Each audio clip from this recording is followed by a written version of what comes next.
प्यारे प्यारे दोस्तों, नमस्कार। स्वागत है आप सभी का मेरे YouTube चैनल में। और आज हम लोग बिहार बोर्ड के कक्षा 7 की पाठ्य पुस्तक को पढ़ेंगे। यह हमारा चैप्टर 10 है और विज्ञान विषय है, और इस चैप्टर का नाम है विद्युत धारा और इसके प्रभाव।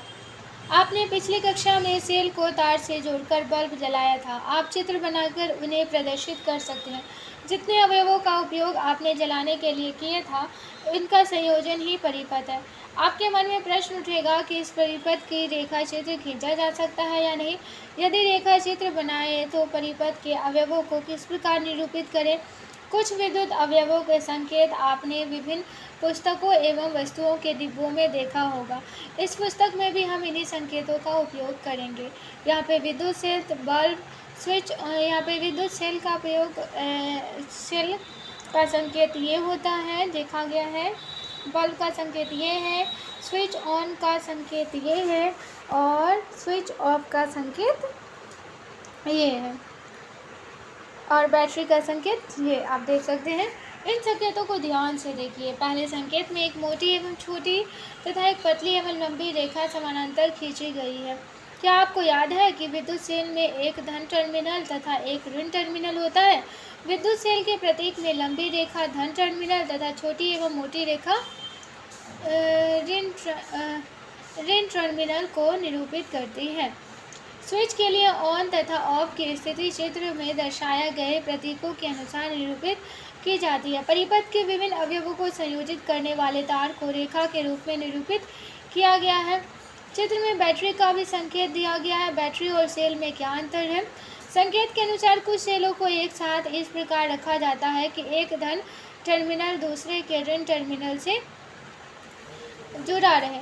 दो या दो से अधिक सेलों का इस प्रकार का संयोजन ही बैटरी कहलाता है। आपने देखा होगा कि टॉर्च, रेडियो, रिमोट, खिलौने आदि में बैटरी का उपयोग किया जाता है। क्या आपने देखा है कि टॉर्च में एक सेल के बाद दूसरी लगाई जाती है। कुछ उपकरणों, रिमोट या खिलौनों में सेल अगल बगल भी रखे जाते हैं। अगल बगल सेल रखने की जगह को यदि आप ध्यान से देखेंगे तो पता लगेगा कि एक सेल के धन टर्मिनल को दूसरे सेल के ऋण टर्मिनल से जोड़ने के लिए धातु की पट्टी या मोटे तार लगे होते हैं। सेलों से बैटरी बनाने के क्रम संयोजन करने के लिए सभी सेलों पर अंकित धन एवं ऋण चिन्ह पर अवश्य ध्यान दीजिए। क्या आप अपने प्रयोगों के लिए बैटरी बना सकते हैं जिससे आप दो या दो से अधिक सेलों का संयोजन कर आसानी से कार्य कर सकते हैं। आप बैटरियां बनाने के लिए लकड़ी के छोटे तख्ते, पत्थर, कील तथा रबर बैंड की सहायता से सेल होल्डर अपनी आवश्यकता के अनुसार बनाइए, या बाजार से भी 2-3 आदि अनेक साइज के सेल होल्डर खरीद सकते हैं। अपनी बैटरी बनाइए। यहाँ पे क्रियाकलाप दिया गया जिसे हम लोगों ने स्किप किया है। क्या आप जानते हैं ट्रकों, बसों, कारों, घरों में उपयोग में लाई जाने वाली बड़ी बड़ी बैटरियां भी सेलों का संयोजन कर ही बनाई जाती है। यहाँ पे क्रियाकलाप देख लीजिए। 2 पत्थर का टुकड़ा लेकर मोड़ लीजिए। मुड़े हुए पत्थर के टुकड़ों को सेल के माप के अनुसार कील की सहायता से तख्ते के टुकड़े पर ठोक दे। दोनों ही कील के ऊपरी हिस्से से तार के सिरे को छीलकर रगड़ दीजिए। आप पत्थरों के बीच सेलों को क्रम में रखकर पत्थर के ऊपर चढ़े सिरे को रबर बैंड से जकड़ लीजिए। आपकी 2 सेलों की बैटरी बनकर तैयार हो गई। यहाँ पे चित्र भी दिखाया गया है। बल्ब के अंदर 2 तारों के बीच एक महीन विशेष प्रकार के तार की तंतु लगी होती है।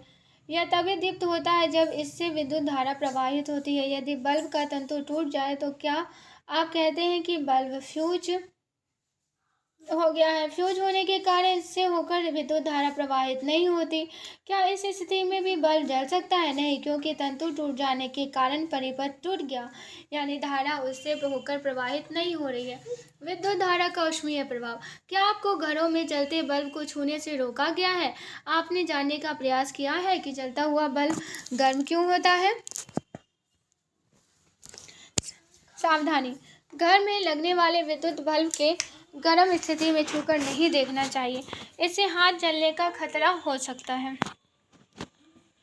एक तख्ते के टुकड़े पर 2 कीलें ठोक दीजिए। कील की ऊपरी सिरे पर अधिक पतले लोहे का तार अथवा नाइक्रोम का तार चित्रानुसार लगाइए। नाइक्रोम का तार पुराने टूटे विद्युत हीटरों से या बिजली मिस्त्री से मांगकर प्राप्त कर सकते हैं। यहाँ पे विक्रियाकलाप दिया गया है। आपने खाना बनाने का हीटर अथवा कमरे को गर्म रखने के लिए काम में लाए जाने वाले रूम हीटर को ऑन अवस्था काम के लिए जाने की अवस्था में देखा है। आपने देखा होगा कि इसका एक अवयव जिसे एलिमेंट हीटिंग कॉइल कहते हैं वह लाल हो जाता है और गर्म होकर ऊष्मा देता है। घरों के मुख्य परिपथ में लगाए जाने वाले फ्यूज के तार लाल जल जाने का कारण विद्युत धारा का ऊष्मीय प्रभाव है। उसमें मोटे तार या अन्य प्रकार के तार लगा देने से परिपथ के उपकरणों की क्षति की संभावना रहती है। आजकल फ्यूज की जगह विभिन्न क्षमता के एमसी भी लगाए जाते हैं जो अधिक सुरक्षित होते हैं। इनकी संरचना इस प्रकार होती है कि इसका द्विधातु के प्लेट से लगा होता है। परिपथ में किसी प्रकार के अवरोध, उस विद्युत धारा या शॉर्ट सर्किट या उपकरण के खराब होने के कारण अर्क उत्पन्न होता है और अर्क उत्पन्न होने के कारण द्विधातु प्लेट आपस में अलग हो जाते हैं और स्विच ऑफ की ओर स्वयं गिर जाता है। शीघ्र ही आर्क निर्वात वायु, तेल अथवा गैस द्वारा शीतलित हो जाता है और द्विधातु प्लेट आपस में जुड़कर विद्युत प्रवाहित होने देते हैं और हम स्विच को ऑन अवस्था में ला सकते हैं। यहाँ पे एमसी स्विच का चित्र दिया गया है।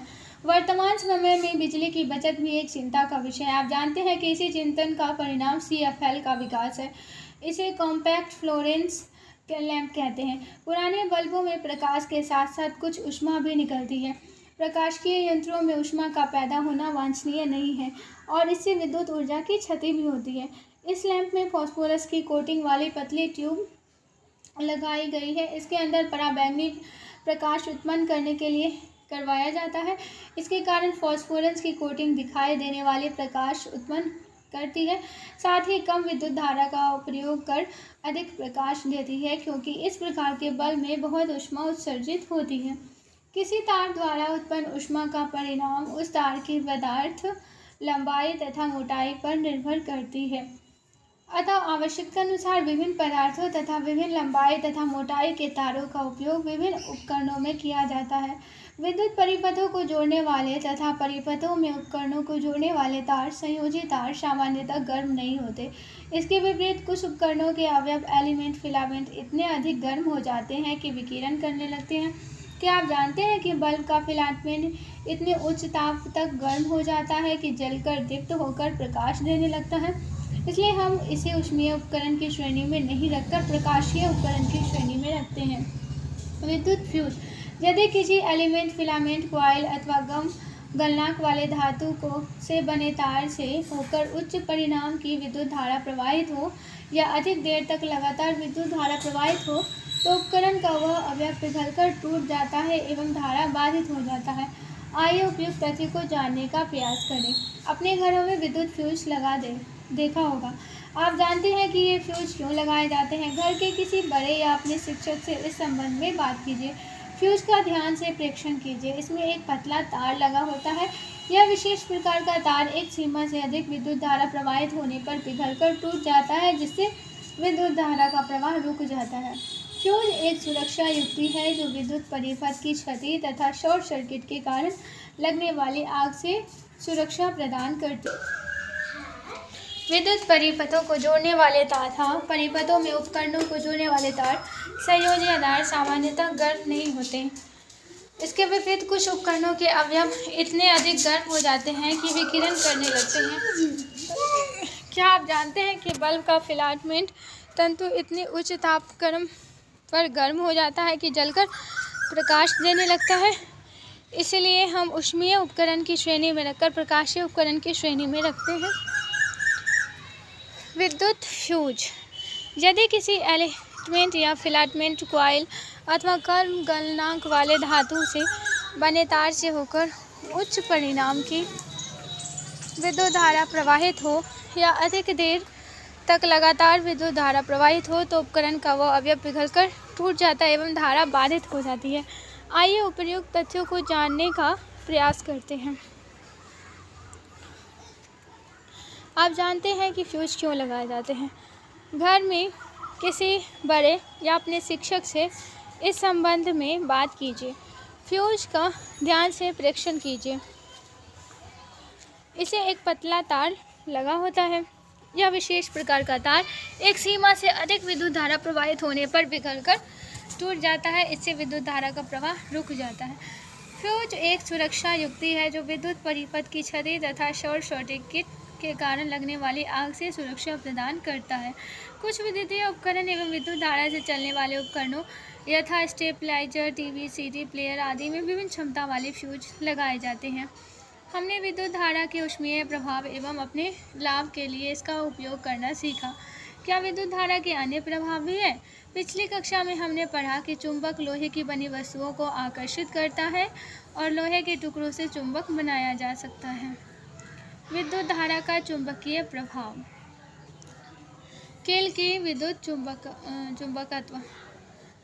कुंडली की क्षमता एवं विद्युत धारा का परिमाप बढ़कर इन चुंबकों को और प्रबल बनाया जा सकता है तथा भारी बोझ उठाने के काम में लाया जा सकता है।